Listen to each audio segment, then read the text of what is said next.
toujours de l'évangile de Jean 17. Dans l'évangile de Jean, à partir du verset 11. Et là, je vais encore vous lire ça.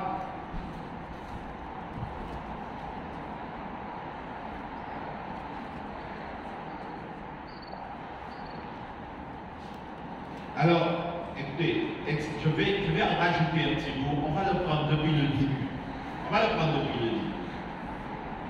Après avoir ainsi parlé, Jésus leva les yeux au ciel et dit, Père, l'heure est venue. Glorifie ton Fils afin que ton Fils te glorifie. Selon que tu lui as donné pouvoir sur toute chair, afin qu'il accorde la vie éternelle à tous ceux que tu lui as donnés. Or, nous est-il dit, la vie éternelle, c'est qu'ils te connaissent, toi, le seul vrai Dieu, et celui que tu as envoyé, Jésus-Christ. Je t'ai glorifié sur la terre, j'ai achevé l'œuvre que tu m'as donné à faire. Et maintenant, toi, Père, glorifie-moi auprès de toi-même et de la gloire que j'avais auprès de toi avant que le monde soit. J'ai fait connaître ton nom aux hommes que tu m'as donnés du milieu du monde. Ils étaient à toi, et tu me les as donnés, et ils ont gardé ta parole. Maintenant, ils ont connu tout ce que tu m'as donné vient de toi, car je leur ai donné les paroles que tu m'as données, et ils les ont reçues, et ils ont vraiment connu que je suis sorti de toi, et ils ont cru que tu m'as envoyé. C'est pour eux que je prie. Je ne prie pas pour le monde, mais je prie pour ceux que tu m'as donnés, parce qu'ils sont à toi. Et tout ce qui est à moi est à toi. Et ce qui est à toi est à moi. Je suis glorifié en eux. Je suis glorifié en eux. Je ne suis plus dans le monde, et ils sont dans le monde, et je vais à toi. Père Saint, garde-les en ton nom. Garde-les en ton nom que tu m'as donné, afin qu'ils soient un comme nous. Lorsque j'étais avec eux dans le monde, je les gardais en ton nom. J'ai gardé ceux que tu m'as donnés, et aucun d'eux ne s'est perdu, sinon le fils de perdition, afin que l'écriture soit accomplie. Avant la fin du monde, nous étions déjà là. Nous étions prévus au programme. Amen. Et maintenant, je vais à toi, et je dis ces choses dans le monde, afin qu'elles aient en eux ma joie parfaite. Je leur ai donné ta parole, et le monde les a haïs, parce qu'ils ne sont pas du monde, comme moi, je ne suis pas du monde. Je ne te prie pas de les ôter du monde, mais de les préserver du mal.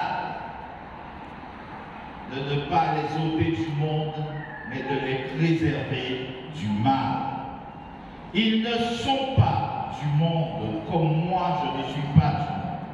Sanctifie-les par ta vérité, ta parole est la vérité. Comme tu m'as envoyé dans le monde, je les ai aussi envoyés dans le monde. Et je me sanctifie moi-même pour eux, afin qu'eux aussi soient sanctifiés par la vérité. Ce n'est pas pour eux seulement que je prie, mais encore pour ceux qui croiront en moi par leur parole, afin que tous soient un comme toi.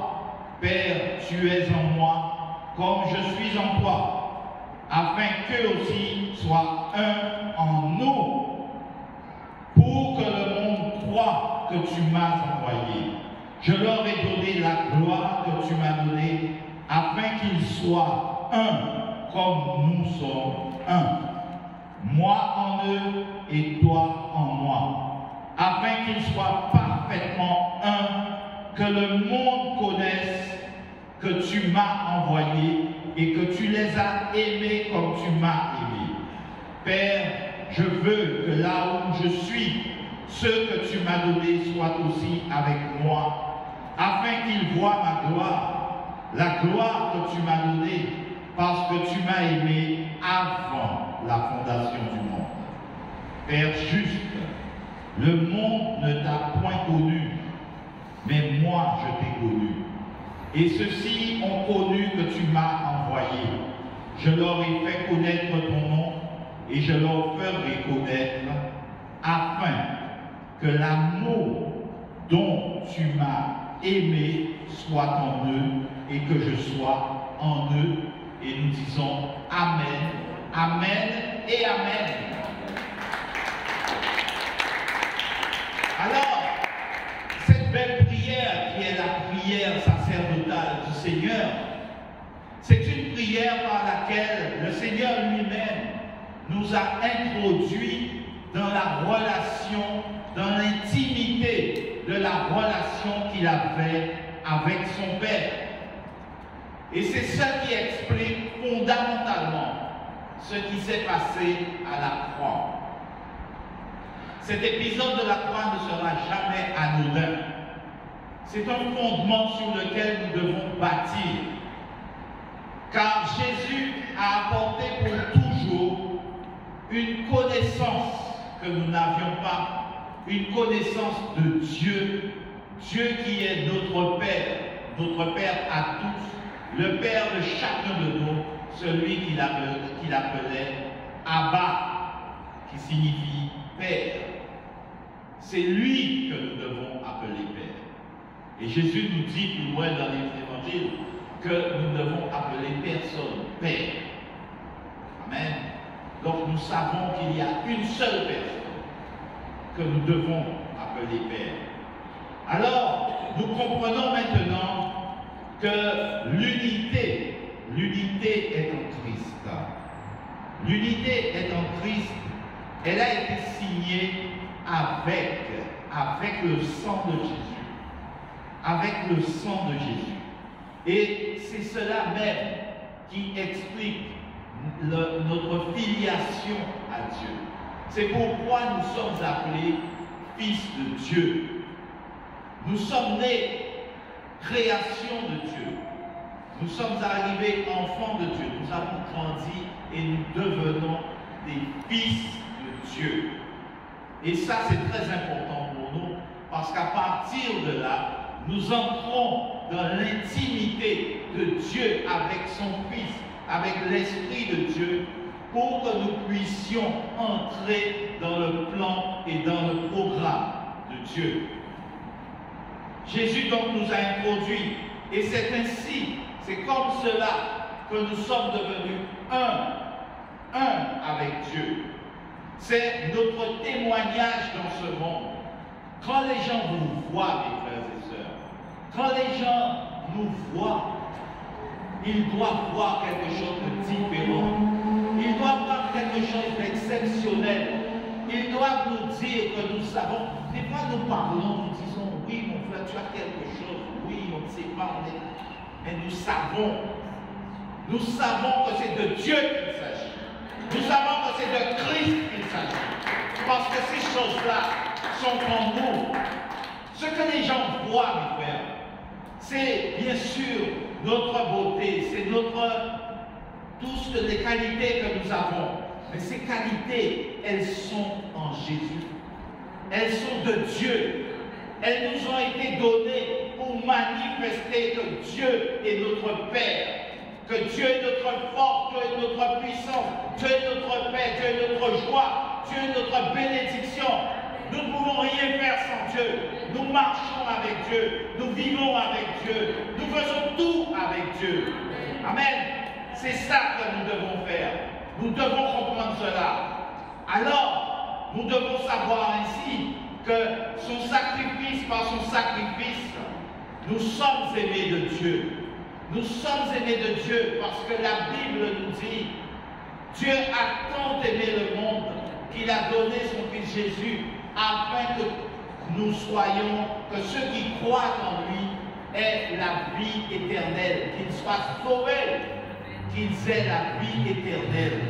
Donc si là où nous sommes, nous croyons que nous sommes en Dieu et que nous croyons en Jésus, en celui qui l'a envoyé, nous sommes non seulement sauvés, mais nous avons la vie éternelle. La croix du Calvaire a été un fait spirituel de très haute importance pour le royaume de Dieu, pour le royaume des cieux, parce que nous avons été transformés en un corps spirituel.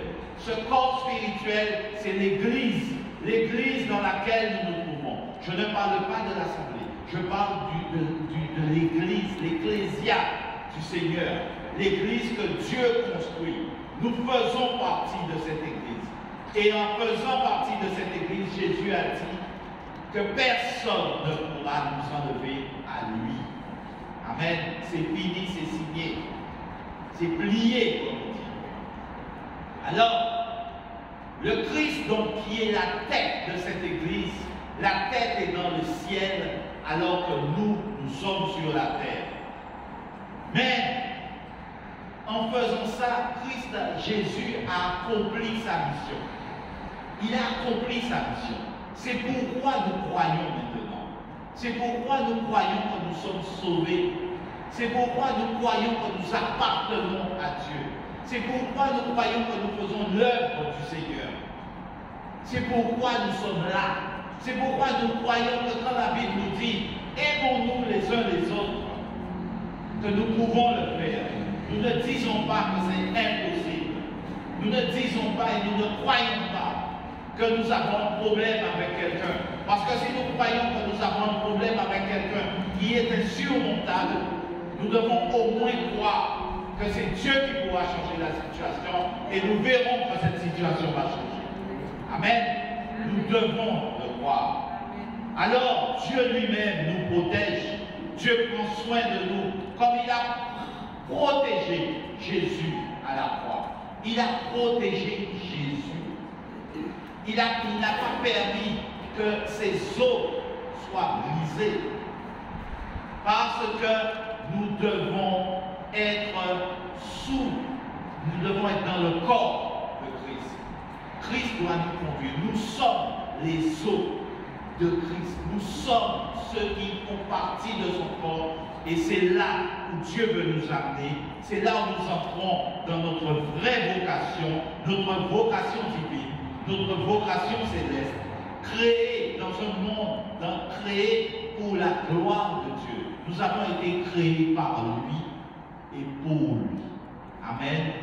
Voilà ce que je voudrais vous dire de l'unité. L'unité, nous pouvons parler d'unité, mais nous ne pourrons pas parler, vivre l'unité si nous ne croyons pas à l'amour de Dieu pour nous. Amen. Voilà une vérité, un fondement sur lequel nous devons bâtir notre vie chrétienne.